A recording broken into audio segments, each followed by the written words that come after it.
अरहंताणम नमो अरहंताणम नमो अरहंताणम। आज सब लोग अनुभव करते हैं कि मानसिक तनाव का युग है। आज का युग मानसिक तनावों का युग है। इतनी चिंता, इतनी परेशानी आदमी को है, इतना भय, सबको भय है। अधिकारी है उसको भी भय है, और अधिकृत है उसको भी भय है। शासक है उसको भी भय है, और शासित है उसको भी भय है। भय से मुक्त कोई नहीं है, और भय को छुड़ाने के लिए उपाय करता हुआ भी भय का कारण बन जाता है। एक आदमी को डर बहुत लगता था, किसी समझदार आदमी के पास गया, जाकर कहा कि मुझे डर बहुत लगता है। तो पुराने जमाने में ये दौरे, जादू, मंत्र, तंत्र ये काफी चलते थे, आज भी कुछ चलते हैं। एक ताबूत बना दो जिससे मेरा डर समाप्त हो जाए। जानकार था, कोई ओझा रहा होगा, ताबूत बनाकर हाथ पर बांध दिया। कुछ दिनों बाद मिला, पूछा भी क्या स्थिति है, भय तेरा समाप्त हो गया? कहा डर तो मेरा कम हो गया, पर एक डर मन में और घुस गया। वे क्या? कि निरंतर डर बना रहता है कि कहीं ताबूत खो नहीं जाए। हमारी दुनिया ऐसी है, हमारी सामाजिक परिस्थिति ऐसी है कि एक के बाद एक नया भय पैदा होता रहता। एक भय मिटता है तो दूसरा भय पैदा होता है।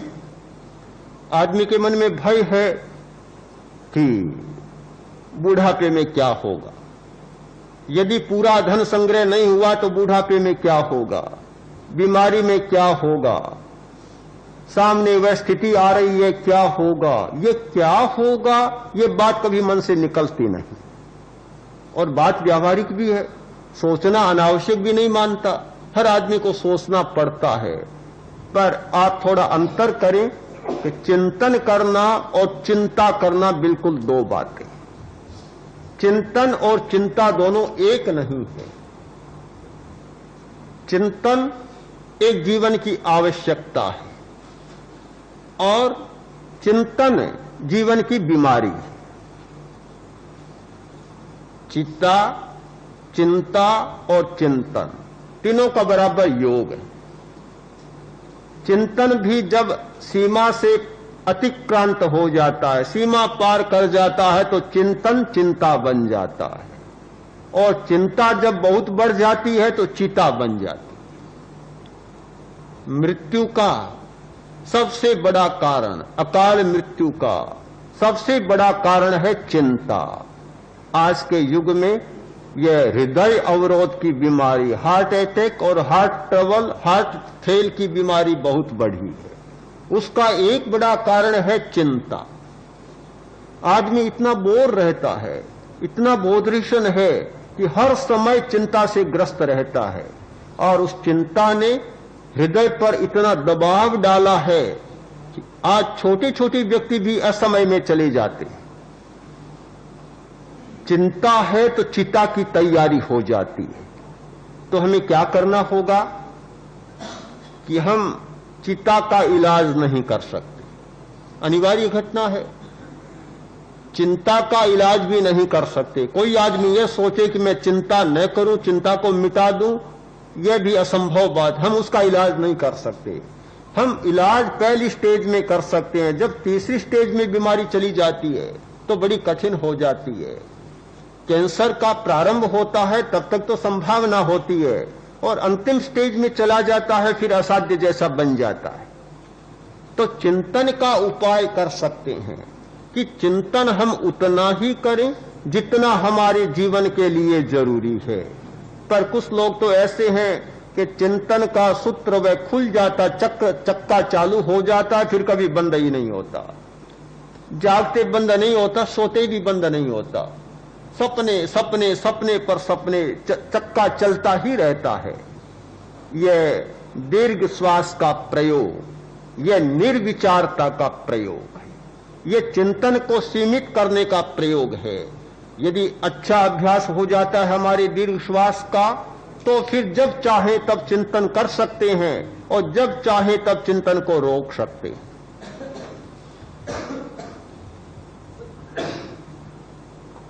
कुछ लोग ऐसे होते हैं कि जिन्हें भाषण देना होता है तो पहले पूरी तैयारी करते हैं, बोलते हैं तब चिंतन के साथ बोलते हैं, और भाषण देने के बाद भी चिंतन चलता रहता है। अगर यह कहता तो और अच्छा होता, यह कहता तो और अच्छा होता, तो 3 भाषण हो जाते हैं। एक जनता के सामने आता है, 2 अपने मस्तिष्क में होते हैं। 3 भाषण देने वाले लोग ही मिलेंगे।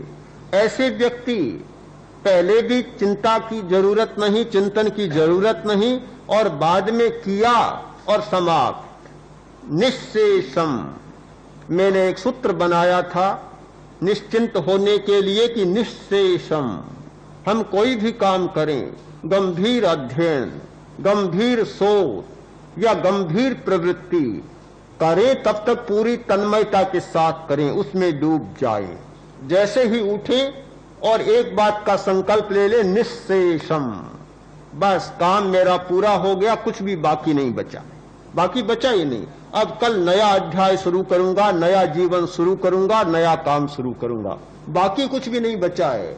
हम ये बाहर लेकर ही उठते हैं कि इतना काम बाकी रह गया, इतना काम बाकी रह गया, इतना काम बाकी रह गया, तो काम तो होगा कि नहीं होगा, दिमाग की शक्ति तो खर्च हो जाएगी, तनाव बढ़ जाएगा और वह चिंतन चिंता में बदल जाएगा। आपको पता है कि रावण जैसे शक्तिशाली व्यक्ति ने मरते समय कहा था कि मेरी इतनी बातें अधूरी रह गई। कौन व्यक्ति है जो ये नहीं कहता कि अधूरा रह गया? एक साधना करने वाला आध्यात्मिक व्यक्ति कह सकता है कि मेरा कोई काम अधूरा नहीं रहा, सब पूरा हो गया। दूसरा कोई व्यक्ति नहीं कह सकता। हर आदमी यही सोचता है, ये अधूरा रह गया, एक मकान बनाना था अधूरा रह गया, ये करना था अधूरा रह गया, लड़के को वहां भेजना था अधूरा रह गया। ये अधूरे अधूरे की बात ने सारे जीवन के रस को ही सुखा दिया। अन्यथा कितना अच्छा हो, आज हमने किया सोने से पहले या काम से उठने से पहले उतना कर लिया, अब कल फिर नया जीवन शुरू करना है, कोई अधूरापन नहीं होगा और वह चिंतन चिंता नहीं बन पाएगा। यदि हम चिंतन और चिंता के भेद को समझ लें तो उलझन नहीं होती। एक बार आचार्य श्री तुलसी के सामने व्यक्ति आया, आकर उसने कहा कि एक भीड़ आ रही है, ये हो रहा है, न जाने क्या होगा। बहुत भय दिखाया, बहुत डरावनी बातें की। आचार्य श्री ने एक ही उत्तर दिया, बहुत सुंदर 4 शब्दों का उत्तर, चिंता नहीं चिंतन करें, व्यथा नहीं व्यवस्था करें। व्यथा अलग बात है, व्यथा भोगना, और व्यवस्था करना अलग बात है। चिंता करना अलग बात है और चिंतन करना अलग बात है। चिंता नहीं, व्यथा नहीं, चिंतन हो और व्यवस्था हो। पर चिंतन भी इतना न हो कि वह चिंतन चिंता बन जाए। हर बात की दुनिया में सीमा होती है, उस सीमा को समझना और सीमा का उपयोग करना बहुत जरूरी है। तो मैं मानता हूं कि मानसिक संतुलन के लिए चिंतन को भी सीमित करना आवश्यक है, और यह एक प्रयोग है श्वास का, जिससे चिंतन के चक्के को भी हम रोक सकते हैं। जिस समय आप श्वास लेते हैं, श्वास में ध्यान केंद्रित होता है, विकल्प समाप्त होता है, विचार समाप्त होता है, चिंतन समाप्त होता है। श्वास का अभ्यास करते करते भी ऐसा लगे कि विचार ज्यादा बीच में आ रहे हैं, उठ रहे हैं, तो एक अभ्यास करें कि श्वास को बीच बीच में रोक दें। जैसे ही श्वास का संयम हुआ, श्वास को रोका और एकदम विचार शांत हो जाएगा। विचारों को शांत करने का बहुत अच्छा उपाय है कुंभक या श्वास का संयम। दूसरा उपाय एक और भी किया जा सकता है, जब यह लगे कि विकल्प ज्यादा उठ रहे हैं तो जीभ को स्थिर कर ले। जीभ को जबड़े के नीचे दांतों के साथ गहरा दबा दें। जीभ स्थिर होती है तो विचार और चिंतन अपने आप स्थिर हो जाता है। जीभ का और विचारों का बहुत गहरा संबंध है। तीसरा उपाय यह भी कर सकते हैं कि जीभ को उलट ले तालू की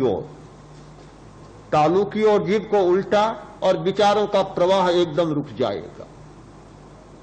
ये जो छोटे छोटे अभ्यास हैं, छोटे छोटे प्रयोग हैं, ये हमारे चिंतन को चिंता में बदलने से रोकने वाले हैं। और जब चिंता नहीं होगी तो मानसिक संतुलन बराबर बना रहेगा। हमारा चिंतन, हमारी कल्पना और हमारी स्मृतियां, ये एक सीमा तक तो सभी उपयोगी हैं। इनकी उपयोगिता को हम अस्वीकार नहीं कर सकते जीवन चलाने के लिए, किंतु सीमा से पार ये चले जाते हैं तो ये भी हमारे लिए कष्टदायी बन जाते हैं। इसीलिए तो ये कहा जाता है कि दुनिया में कुछ भी अमृत नहीं होता और कुछ भी जहर नहीं होता। मात्रा अमृत होती है, मात्रा विष होती है। एक मात्रा में हर बात अमृत बन सकती है। हमारे यहाँ के आयुर्वैज्ञानिकों ने संख्या को भी अमृत बना दिया। संख्या जैसे उग्र जहर का ऐसा अमृत रूप में प्रयोग किया कि मरता मरता आदमी भी बच जाता। संख्या भी बड़ा अमृत है। और जिसे अमृत कहा जाता है, चाहे दूध को अमृत कहा जाता है, एक दिन में एक साथ 10 किलो 20 किलो दूध पी लें और फिर देखें दूध कैसा अमृत होता। मात्रा का अतिक्रमण होने पर अमृत विष बन जाता है और मात्रा के अनुपात में विष अमृत बन जाता है। तो ये चिंतन, कल्पना और स्मृति हमारे लिए अमृत का भी काम कर सकते हैं और हमारे लिए जहर का भी काम कर सकते हैं। मानसिक असंतुलन पैदा करने वाले तीनों मुख्य तत्व बन सकते हैं। अब उन्हें रोकने के लिए हमें एक बीच में रेखा खींचनी होगी और वह रेखा ये दीर्घ श्वास का अभ्यास हो सकता है। तो मैं मानता हूं हम संतुलन, असंतुलन पैदा करने वाले तत्व, असंतुलन के परिणाम, संतुलन और संतुलन के परिणाम और संतुलन के द्वारा कैसे नई जीवन पद्धति का निर्माण किया जा सकता है, इन सारी बातों पर विचार करें तो मुझे कोई संदेह नहीं कि जीवन आनंदमय होगा, शक्तिमय होगा, चेतनामय होगा